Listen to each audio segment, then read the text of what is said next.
ومن يتول الله ورسوله والذين آمنوا فإن حزب الله هم الغالبون. عن معاذ بن جبل رضي الله تعالى عنه قال: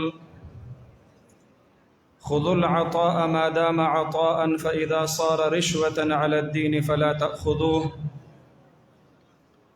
ألا إن رحى الإسلام دائرة فدوروا حيث دار الكتاب فإن الكتاب والسلطان سيفترقان وسيكون عليكم أمراء إن أطعتموهم أضلوكم وإن عصيتموهم قتلوكم. قالوا فكيف نصنع يا رسول الله صلى الله عليه وسلم؟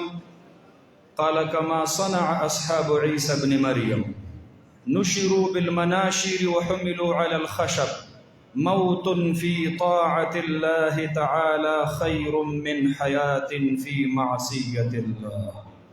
صدق الله مولانا العظيم وصدق رسوله النبي الكريم ونحن على ذلك لمن الشاهدين والشاكرين والحمد لله رب العالمين. یہ غازی مجاہد پراسرار بندے، یہ غازی مجاہد پراسرار بندے جنہیں تو نے بخشا ہے ذوق خدائی. یہ غازی مجاہد پراسرار بندے جنہیں تو نے بخشا ہے ذوق خدائی. دو نیم ان کی ٹھوکر سے صحرا و دریا سے مٹ کر پہاڑ ان کی ہے بد سرائی. دو عالم سے کرتی ہے بیگانہ دل کو عجب چیز ہے لذت آشنائی. شہادت ہے مقصود و مطلوب مومن، نہ مال غنیمت نہ کشور کشائی. محترم و مکرم صدر مجلس، سٹیج باندے تشریف فرماد عالمی مجلس تحفظ ختم نبوت، قائدین، اکابرین امت، علماء کرام، بزرگان دین او د جناب نبی کریم صلی اللہ علیہ وسلم عشق و محبت کے پداننی اجتماع کی تشریف راوڑن کو ډیر معزز و محترم و خوش قسمت و مسلمانان رونو، دا نننی اجتماع دا تجدید عہد دے. حضرت مولانا شاہ انور شاہ کشمیری رحمت اللہ علیہ سن 1929 کے دا مقدم بہاولپور دا پارا جامع مسجد الصادق تا تشریف راوڑو. اجتماع تا دا خطاب آغاز اکو. میرے مسلمان بھائیوں، خونی بواسیر کی وجہ سے میری آدھی جان چلی گئی ہے. دل میں سوچ رہا تھا کہ سفر آخرت پر روانہ ہونے والا ہوں، لیکن میرے پاس کوئی توشہ نہیں ہے. میں نے فیصلہ کر لیا ختم نبوت کی پہرداری کر کے اپنے لیے آخرت کا توشہ تو کما سکوں گا. دا زمونگا استاسو دا آخرت تو خدا او بیا او فرمایل رب ذوالجلال زما سینہ کی دا خبرہ ورچولی دا ماتا اللہ پدی شرح صدر نصیب کرے دے. جس نے بھی اپنی پوری زندگی میں 1 گھنٹہ کے لیے ختم نبوت پر پہرداری دی، مجھے پورا یقین ہے اس کو جناب محمد الرسول اللہ صلی اللہ علیہ وسلم کی طرف سے شفاعت مل جائے گی. اللہ رب العالمین دی زمانگا استاس خولے دا د خپل محبوب صلی اللہ علیہ وسلم پہ عشق و محبت کے قبول و منظور فرمائے. دا سو لمحات زمون د زندگی یو سو گڑی دا د نبی مہربان صلی اللہ علیہ وسلم نہ قربان. اللہ رب العالمین دے دا زمون او استاسو دا پارا دا آخرت عظیم سرمایہ اگرزی. اگا خکل محفل چی پخکل عنوان او پاغی کے ناست خلق دیاغی پسینوں کے قرآن کریم، دیاغی پجبو دا قرآن کریم تلاوت، پدی محفل کے اولیاء اللہ موجود دی، په دې محفل کې د تهجد په وخت کې رب ذوالجلال ته په خپل مخ باندې اوښکې تویونکي موجود دي. په دې محفل کې هغه خلق موجود دي کوم چې موفقین من الله وي، چاته چې حزب الله ویلی شوی دی. زما محترم ورونو، داسې مجلسونو کې د زړه آرزوګانې تمناګانې رب ذوالجلال قبلوي. خو زما د ټول اهل مجلس نه دا درخواست دی چې دا مجلس تر اختتامه پورې شرکت هم وکړي او د شرکت سره سره د خاموشۍ سره سره په خپلو ژبو باندې د درود شریف ورد پرې دوی. ما دې مجلس کې خامخا درود شریف وایي. د دې اهل مجلس د پاسه به الله رب العالمین د سوري کولو د پاره د عرش نه فرشتي را لېږلي دي ان شاء الله. دا ډېر نورانی مجلس دی. زما محترم ورونو، زمونږ اکابر تشریف فرما دي. زه د دې د وړاندې د لبکشایۍ جرأت جسارت نه کوم. ما حضرت قاری صاحب اکرام الحق صاحب حفظه الله ورعاه ته ډېر معذرت وکړو او د هغې حکم و زه ستاسو د وړاندې دلته حاضر شوم. ما نه مخکې اکابرو خبرې وکړلې. نن نه 39 کاله مخکې الله رب العالمین د پاکستان په خاوره باندې د ختم نبوت دفاع د پاکستان په آیین او په قانون کې دا زمونږ او ستاسو د اکابرو د بزرګانو د مشرانو د برکته نصیب کړله. نن مونږ د دې خپل مجلس نه هغه شاه عطا الله شاه بخاري رحمت الله علیه روح ته پیغام لیږو کوم چې څه وخت کې ډېر زیات خفه شو. قادیانیت ډېر په زور او شور سره هندوستان متحده و، د فرنګیانو حکومت و، د فرنګي ټوله مشینري د قادیانیت په پشت باندې ولاړه وه. نو ډېر د درد دل نه وفرمایل ردة لا ابا بکر لها.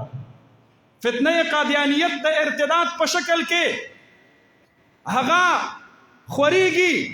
کاش چې په امت کې څوک ابوبکر صدیق پیدا وي د دې مخنیوی یې کړی وی. نن الحمدلله د امت بچی د سیدنا ابوبکر صدیق رضی الله عنه د خلیفہ او د جانشین په حیثیت باندې د دې دومره لوی اهل الله او د اجتماع په موجودګۍ کې د خپل رب په حضور کې عهد کوي مونږ به ان شاء الله د خپل ژوند تر اخري سلګۍ پورې د ختم نبوت دفاع کوو ان شاء الله.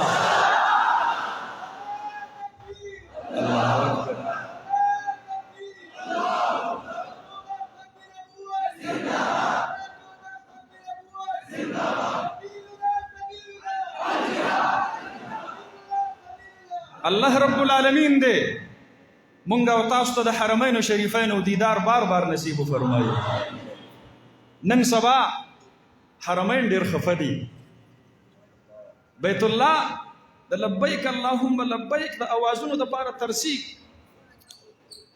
روزه اطهر د دواړو جهانو د سردار مبارک د امت د طرف نه د سلام منتظره ده. انتظار کې ده. د سعودي په خاوره د سینما هالونو افتتاحګانې کیږي. 10 سینماګانې په 13 هفته کې د شاهرخ خان په لاس باندې افتتاح وشوله. کو پابندي ده نو هغه پابندي هغه صرف د حرم پاک د پاره ده، هغه صرف د مدینه طیبه د پاره ده. نو چې کله مدینه طیبه ته الله بوزي او روزي مبارکه ته مخامخ شي نو د جنگلونو بهر پستونو باندې یو 2 شعرونه لیکلي دي. یا خیر من دفنت فی الترب اعظمه فطاب من طیبهن القاع والاکم. ای هغه عظیم هستی د چا جسد اطهر چې په خاورو کې دفن دی او د هغې د خوشبو د وجې نه الله رب العالمین د کائناتو دننه او بهر ټول معطر کړی دی. نفس الفداء لقبر انت ساکنه فيه العفاف وفيه الجود والکرم. حضرت مولانا انور شاه کشمیری رحمت الله علیه به فرمایل چې بېشکه د قرآن کریم خدمت کول دا حدیث مبارکو د جناب محمد رسول الله صلی الله علیه وسلم مبارک خدمت کول دا د دین اعلی خدمات دي.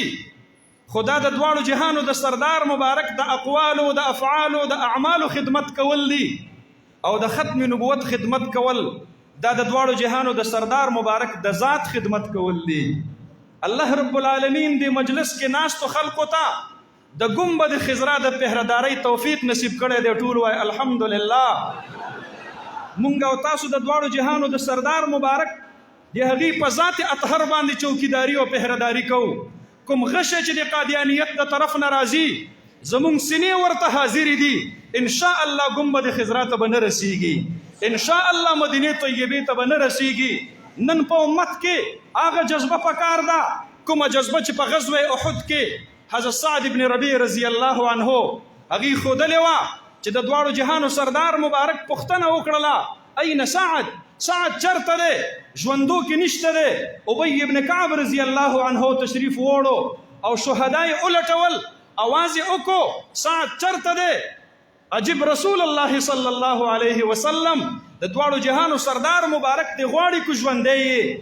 سعد رضی الله عنه د زنکدن د سلګو په آخري لمحاتو کې جواب ورکو زه دا یم، زه د دنیا نه رخصتېږم، زما سلام ورسوه د دواړو جهانو سردار مبارک ته.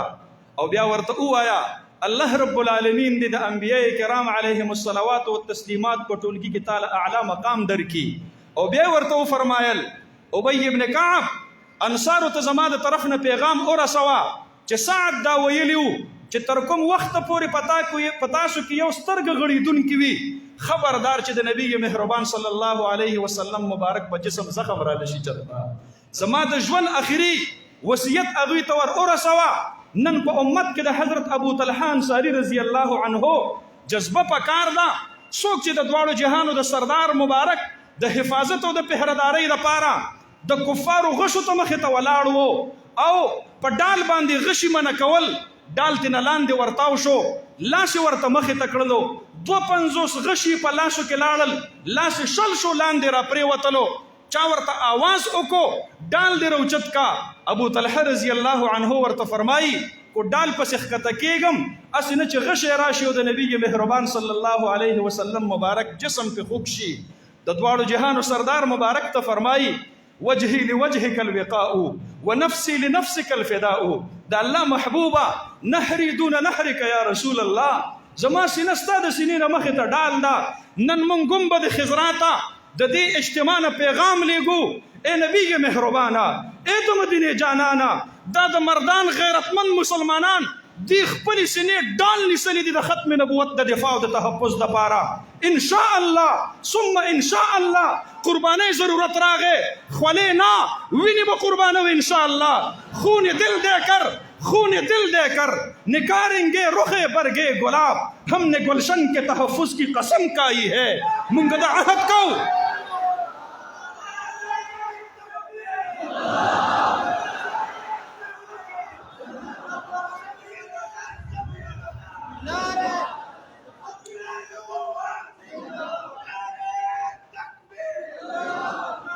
الحمدلله دا جنگ مخکې زمونږ اکابرو کړی دی، دا مونږ ته په وراثت کې پاتې دی.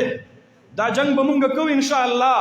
علمی میدان کې به د قادیانیت مقابله کوو انشاءالله، سیاسی میدان کې به د قادیانیت مقابله کوو انشاءالله، معاشي او تجارتی میدان کې به د قادیانیت تعاقب کوو انشاءالله. دا زمونږ د حضرت مفتی محمود صاحب رحمت الله علیه، زمونږ د اکابرو د حضرت مولانا غلام غوث هزاروی رحمت الله علیه، د حضرت مولانا عبدالحق اکوړوی رحمت الله علیه، زمونږ د هغې اکابرو قربانۍ دي چې نن قادیانیان په پاکستان کې پټه خوله او پټ مخ ګرځېږي. نن د هغې په تندي باندې کو د اقلیتو مهر لګېدلی دی او ټاپه لګېدلی ده. دا د هغې کاوشونه دي چې په 22 اګست باندې کله مباحثه شروع شوله په قومي اسمبلی کې، نو تاریخ په دې خبره باندې گواه دی کو د ملت قادیانیت د طرف نه مرزا ناصر او مرزا طاهر د علمی بحث لپاره موجود وو. نو د ګنبد خضرا د پهردارۍ صحرا رب ذوالجلال د امت مسلمه د طرف نه د علماء دیوبند په غاړه کې ورچولې وه. دا حضرت مولانا مفتی محمود رحمت الله علیه و صرف د دیوبند نماینده نه و، دا صرف او صرف د جمعیت علماء اسلام یو سیاسی نماینده نه و. دا په هغه وخت کې د 70 کروڑ مسلمانانو د طرف نه وکیل او ترجمان په حیثیت باندې مرزایت او قادیانیت ته مخې ته ولاړ و. زما محترم ورونو چې کله علمی بحث شروع شو نو د قادیانیانو مرزا ناصر 198 صفحات باندې مشتمل د دجل او د فریب نه ډکه مسوده د اراکین پارلیمنت باندې تقسیم کړله. حضرت مفتی صاحب رحمت الله علیه فرمایي وی هغه وخت موږ د پاره ډیر مشکل وو چې کله دا میرزا ناصر قادیانی د کله پارلیمنت ته رادننه کیږي سپینه کورته اغوستې ده او لوی لچدار چې کم دی نو پګړۍ یې په سر کړې ده لاسو کې تسبیح دي ژبه باندې د دجل او د فریب دپاره درود مبارک هم وایي چې کله مجلس زمونږ شروع شو د خلقو هغه کتابچه وکتله د هغې ذهنونه یکسر مختلف وو هغوی ما ته نسبت کو دا مفتی محمود صاحب څومره زیاتې کوي چې دومره ښکلی سړی دومره ښې خبرې کوي او د هغه په لاسو کې تسبیح دي د هغه په ژبه باندې درود پاک دی او هغه متشرع یو باصورته او باصیرته انسان دی هغه په باره کې وایي چې دا میرزا قادیانی دا میرزا ناصر دا غیر مسلم دی دا کافر دی دا دجال دی دا کذاب دی مفتی صاحب رحمت الله علیه هغه دا میرزا ناصر مخاطب کوي او تپوس نه کوي وای د میرزا غلام قادیانی په باره کې ستاسو خیال دی میرزا ناصر ورته وایي میرزا غلام احمد قادیانی وہ امتی نبی تھے اور امتی نبی وہ ہوتا ہے جو آپ صلی اللہ علیہ وسلم کے کامل اتباع کی وجہ سے منصب نبوت پر فائز ہوتا ہے حضرت مفتی محمود صاحب رحمت اللہ علیہ مخاطب کئی تپوس تر نه کوي په دې میرزا غلام قادیانی باندې به وحی راتلله هغه ورته وایي او راتلله مفتی محمود صاحب رحمت الله علیه ته نه تپوس کوي په دغه وحی کې د خطای او د غلطۍ څه امکان او څه احتمال وو میرزا ناصر قادیانی ورته وایي په دې کې د غلطۍ اس امکان او اس احتمال نه وو زما محترم ورونو مفتی محمود صاحب رحمت الله علیه ته نه تپوس کوي وایي دا راته ووایه چې آیا د کامل اتباع د وجنا سیدنا ابوبکر صدیق صاحب دغه مقام ته رسیدلو میرزا ناصر ورته وایي نو رسیدلې مفتی محمود صاحب رحمت الله علیه ته تپوس کوي سیدنا عمر سیدنا عثمان سیدنا علی رضوان الله تعالی علیهم اجمعین تابعین تبع التابعین سلف الصالحین کې یو کس دغه منصب ته رسیدلو دی ورته وایي نو رسیدلې مفتی محمود صاحب رحمت الله علیه ته بیا تپوس کوي وی آیا د میرزا غلام قادیانی نو ورستو بسوک دغه مقام ته ورسیږي میرزا ناصر قادیانی ورته جواب ورکي وی بیا هم نشي رسیدلې مفتی محمود صاحب رحمت الله علیه ورته فرمایي بس خبر اخلاص شولا مونږ وایو خاتم النبیین دا جناب محمد رسول الله صلی الله علیه وسلم دی او تاسو وایي چې خاتم النبیین العیاذ بالله ثم العیاذ بالله میرزا غلام قادیانی دجال دی زما محترم ورونو مفتی محمود صاحب رحمت الله علیه ورته بیا وی میرزا غلام قادیانی هغه لیکلی دی چې څوک په ما باندې ایمان نه راوړي خواہ اس تک میرا نام بھی نہیں پہنچا ہو وہ دائرہ اسلام سے خارج ہے 172 اراکین پارلیمنٹ یو بل تګوري چې مونږ خو میرزا غلام قادیانی ته پیغمبر نه وایو د بیا مونږ غیر مسلم یو نو هغه ورته وایي میرزا ناصر وی د اسلام د کامل دایرې نه خارج دی مفتی صاحب رحمت الله علیه ورته فرمایي دي لیکلي دي چې دا سړی کافر هم دی میرزا ناصر قادیانی تعویل کوي وی هغه وړوکی کفر امام بخاری صاحب چې کوم ذکر کړی دی باب ما جاء فی کفر دون کفر امام مفتی محمود صاحب رحمت الله علیه ورته فرمایي چې هغه وړوکی کفر هغه خو د خروج عن الایمان سبب نه ګرځېږي مفتی صاحب رحمت الله علیه ورته فرمایي لیکلي دي پکا کافر ہے هغه ورته وایي او په د خپل وړوکی کفر کې دا پوخ دی مفتی صاحب رحمت الله علیه ورته بیا وی د خو لیکلي دي چې دا جهنمی دی مفتی محمود صاحب رحمت الله علیه چې کله دا دلیل ورته وایي هغه ورته وایي میرزا ناصر قادیانی او سلک وخت د پاره به د میرزا غلام قادیانی نبی نه منلو د وجه نه جهنم ته خامخازي او بیا ورته وایي چې دا میرزا غلام قادیانی دا فنا فی الرسول وو او دا عین محمد صلی الله علیه وسلم جوړ شوی او العیاذ بالله امت کې دا درجه او مرتبه بل چاته نشي ملاوېدلی مفتی محمود صاحب رحمت الله علیه ته بیا تپوس کوي وایي ته خو لیکلي دي چې مسلمانوں میں سے اہل مودت اور محبت مجھ پر ایمان لاتے ہیں مسلمانانو کې چې کوم اهل مودت او محبت دي هغه په ما باندې ایمان راوړي او څوک چې په ما باندې ایمان نه راوړي فهم ذریة البغایا دا د کنجرو خزو اولاد دی مفتی صاحب رحمت الله علیه چې کله دا اقتباس د میرزا غلام قادیانی د کتاب نه د حوالې سمیت پیش کو نو ټول اراکین پارلیمنٹ اگر اوچت شو یو بل ته قتل اول راته غیر مسلم وي بیا راته د اسلام نه خارج کافر وي بیا راته جهنمی وي اوس راته وایي چې ما نبی نه منئ نو تاسو د کنجرو اولاد یې چې کله میرزا ناصر د اراکین پارلیمنٹ د هغې په تاثراتو باندې پوه شو نو په دې خبرې کې د تعویل دپاره جواب ورکو دا بغایا دلته په معنا د بدکارو سره نه دی، دا په معنا د نافرمانو سره دی. مفتی محمود صاحب رحمت الله علیه ورله علمي جواب ورکوي وما كانت امك بغیه، هغه ورته وایي هغه بغیه راغلی دی، اقتباس کې دلته بغایا راغلی دی. مفتی محمود صاحب رحمت الله علیه ورته فرمایي بغیه او بغایا کې صرف د مفرد او د جمع ترمنځ فرق دی، معنا کې هیڅ قسم فرق نشته دی. او بیا بغایا ورته د حدیثو په حواله باندې د ترمذي شریف روایت را نقل کړي د ترجمه الباب چې هغې کې فرمایي البغایا اللاتي ينكحن انفسهن بغیر بینه، چې کله مفتی محمود صاحب رحمت الله علیه دا دلیل پیش کوي مرزا ناصر قادیانی خاموش کیږي. مفتی محمود صاحب رحمت الله علیه جلال کې راځي فرمایي ټول ملت قادیانیت ته چیلنج ورکومه چې ما ته د بغایا معنا هغه د دغه بدکارو زناکارو کنجرو نه علاوه په بل کې وښایي. هغه چیلنج هغه مرزا ناصر قادیانی د هغې مخې ته سر ټیټی کیږي. الله رب العالمین په هغه وخت کې 172 رکنی پارلیمنٹ ټول په ټوله په دې خبره باندې متفق کوي او مطمئن کوي چې ختم نبوت زموږ د ایمان او د عقیدې مسله ده. قرارداد پیش کیږي لکه څنګه چې حضرت مولانا الله وسایع صاحب حفظه الله وفرمایل زما محترم ورونو د آئین پاکستان په آرټیکل 106 کې په هغې کې ترمیم کیږي او په هغې کې د ترمیم دپاره چونکې لیکل شوي دي د مخکې نه چې دلته به د پنجاب د اسمبلی نه 3 اقلیتي ممبران پارلیمنت ته ځي او دلته به د سند نه 2 اقلیتي ممبران ځي او د کې پی کې او د بلوچستان نه به یو ممبر ځي. د اقلیتو د هغې فهرست ورکړی دی، هندو دی پکې، عیسائی دی پکې، پارسی دی پکې او په هغې کې شیډول کاسټ او اچوت دی پکې. مفتی محمود صاحب رحمت الله علیه د هغه وخت وزیر قانون عبدالحفیظ پیرزاده، اټارنی جنرل اف پاکستان یحیی بختیار، وزیر اعظم پاکستان ذوالفقار علی بھٹو مرحوم هغې ته وایي چې په آرټیکل 106 کې به ترمیم کوئ او 8 نمبر غیر مسلم اقلیت به پکې مرزا غلام احمد قادیانی او د هغه متبعین لیکي. هغه وخت کې ابوی دې خبرې ته نه تیاریږي. زما محترم ورونو هغوی ورته وایي وی د اقلیتو په لیست کې د شاملولو ضرورت نشته دی. مفتی صاحب رحمت الله علیه ورته وایي دا 15 اقلیتونه پکې لیکلي دي. هغوی ورله جواب ورکوي وی دا 15 اقلیتونه موږ د هغې په مطالبه باندې پکې شامل کړي دي. مفتی صاحب رحمت الله علیه ورته فرمایي دا خو زمونږ فراخ دلی ده چې قادیانیانو مطالبه نه ده کړې او د هغې باوجود ورته مونږه د اقلیتو دا حقوق دا ورته ورکول غواړو.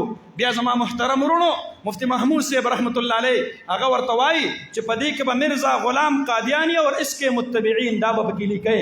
هغه طرف نه عبدالحفیظ پیرزاده ورته وایي وی آئین دا خو د کلیاتو مسوده وي، په دې کې د شخصیاتو نمونه نه وي، حالان کې د قائد اعظم محمد علي جناح صاحب نوم پکې شته دی. مفتی محمود صاحب رحمت الله علیه هغه ورته فرمایي نه د مرزا غلام قادیانی دا نوم به پکې خامخا لیکل کیږي.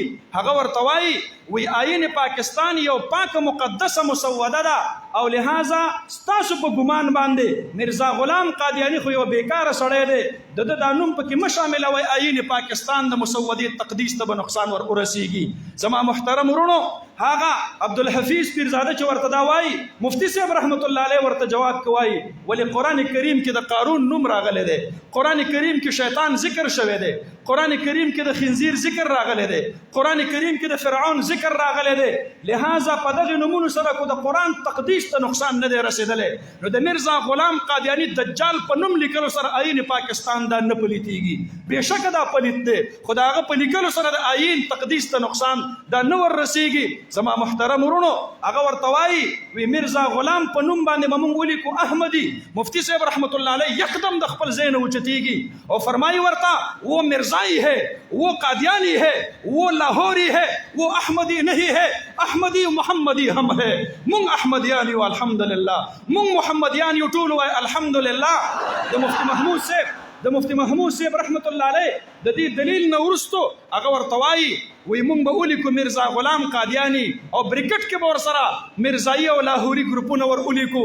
مفتی محمود صاحب رحمت الله علیه ورته فرمایي بریکټ کې چې کوم څیز رابند شي هغه ثانوي حیثیت لري او مرزا غلام قادیانی په پاکستان کې د عالم کفر په صف کې په صف اول کې ولاړ دی، دا ثانوي حیثیت نه لري. زما محترم ورونو دا لوی علمی مباحثه وشوله، الله رب العالمین خپل نصرت شامل حال کو، هغه ترمیم منظور شو او آرټیکل 106 کې د اقلیتو په لیست کې مرزا غلام قادیانی او داغه لاهوري او مرزایی ګروپ دا پکې شامل شو. نن کو د پاکستان د ننه مرزایان پټ مخ ګرځېږي او کوزې سترګې ګرځېږي. دا د مفتي محمود صاحب رحمت الله علیه کردار دی، دا د جمعیت علماء اسلام کردار دی. موږ ته دا تانې څوک نه راکوي چې دا سیاسي ملا دی، دا غیر سیاسي ملا دی چې د چا په سند حدیث کې د حضرت مدني نوم دی. هغه غیر سیاسي نشي کېدلی چې د چا په سند حدیث کې د حضرت شیخ الهند رحمت الله علیه نوم دی. هغه غیر سیاسي نشي کېدلی چې د چا په سند حدیث کې مولانا امداد الله مهاجر مکی رحمت الله علیه دی. هغه غیر سیاسي نشي کېدلی. زموږ نبی سیاسي و، انبیا د بني اسرائیل سیاستدانان وو، او د نبی کریم صلی الله علیه وسلم هر وارث او خلیفہ او جانشین عالم دین دا به سیاسي وي ان شاء الله. د سیاسي علماؤنا چې کوم ملت قادیانیت ته تکلیف دی، مونږ هغې ته د دې سټیج نه اعلان کوو مونږ به د قادیانیت علمي او سیاسي دواړه تعاقب کوو ان شاء الله العظیم. دا ګمان دې څوک نه کوي چې علما مو د پارلیمنټ نه بهر کړل اوس به زموږ مقاصد حاصل شي. الحمدلله حضرت مفتی صاحب رحمت الله علیه چې په سن 1974 کې کوم آئینی ترمیم کړی و د الله په فضل و کرم سره 2015 کې د خیبر پختونخوا د صوبایي اسمبلی نه رب ذوالجلال د ختم نبوت د چوکیدارۍ او د پهردارۍ د اعزاز یو پیر بیا د علماء دیوبند په غاړه کې ورواچو او الحمدلله د صوبایي اسمبلی نه مونږ قانون منظور کو د خیبر پختونخوا په طول و عرض کې به په تعلیمي ادارو کې د ختم نبوت د ناموس رسالت او د سیرت الرسول صلی الله علیه وسلم مضامین پڑھاویږي. نن فخر سره وایم زما مرشد، زما پیر او مرشد، زما شفیق الامه حضرت مولانا عزیز الرحمن هزاروی رحمت الله علیه د ګوتو د قلم مبارک نه وتلی مضمون نن الحمدلله د انټرمیډیټ په تعلیم کې د خیبر پختونخوا په طول عرض کې په سکولونو کې بچو ته پڑھاویږي. دا د جمعیت علماء اسلام محنتونه دي، دا د دیوبند محنتونه دي، او ان شاء الله مونږ به دا تحفظ تا دم مرګ ان شاء الله دا به برقرار ساتو که خیری. مونږ په دې وخت کې هم هغه خلکو ته پیغام ورکو کوم خلکو چې نن په سوشل میډیا باندې د قادیانیانو پیجونه جوړ کړي دي، د ربوا ټایمز په نوم باندې، د MTA په نوم باندې، د قادیانیه.com په نوم باندې هغه سپانسرډ پیجونه چلی او زمان او جوان نسل د هغې ذهنونه خرابوي. زما محترم ورونو مونږ د دې سټیج نه FIA سایبر کرایمز وینګ ته دا درخواست کو او دا قرارداد پیش کو چې هغه ویب سایټ او هغه د ټویټر او د فیسبوک اکاونټونه د بند کی په کوم نه چې د قادیانیت تبلیغ او پرچار کیږي. تاسو ته منظور ده؟ دا قرارداد تاسو ته منظور ده؟ مونږ ادارو ته وایو دا نوٹ کوي او دا هغې ته ورسوئ. پاکستان د غلامان مصطفی امانت دی، دا د قادیانیانو د هغې د سکونت ځای نشي کېدلی. ان شاء الله مونږ به پهرداري ورکو په ناموس رسالت صلی الله علیه وسلم باندې، په ناموس صحابه رضوان الله تعالی علیهم اجمعین باندې، او مونږ به پهرداري ورکو په ختم نبوت باندې. ان شاء الله را سره په ایمانی جذبه باندې ووایه غلامان محمد کو صدا بیدار رہنا ہے، ابھی ختم نبوت پر بہت ہوشیار رہنا ہے. ہوشیار یہ، تیار یہ، تابیدار یہ، غلامان محمد کو صدا بیدار رہنا ہے، ابھی ختم نبوت پر بہت ہوشیار رہنا ہے. محاذ و مورچوں پہ جان نثاروں کو کھڑا رکھنا، سروں کی فصل کٹ جائے مگر پہرا کڑا رکھنا، ابھی ہے مار کے باقی ہمیں تیار رہنا ہے. غلامان محمد کو صدا بیدار رہنا ہے، فقط ختم نبوت سے مسلمانی سلامت ہے، وگرنہ اے مسلمانوں قیامت ہی قیامت ہے. ہمیں عشق رسالت سے سدا سرشار رہنا ہے، غلامان محمد کو سدا بیدار رہنا ہے. پھر ختم نبوت سے تو مٹ جائیں گے دنیا سے، عقیدہ نہ رہا قائم تو پٹ جائیں گے دنیا سے. محمد الرسول اللہ کا تکرار کرنا ہے، غلامان محمد کو سدا بیدار رہنا ہے. بڑا مکار دشمن ہے، پلٹ کر وار کرتا ہے، بدل کر بیس فتنوں سے ہمیں دو چار کرتا ہے. ابھی افضال ہاتھوں میں لیے تلوار رہنا ہے، غلامان محمد کو سدا بیدار رہنا ہے. ابھی ختم نبوت پر بہت ہوشیار رہنا ہے. اقول قولی ھذا استغفر اللہ لی ولکم ولسائر المسلمین.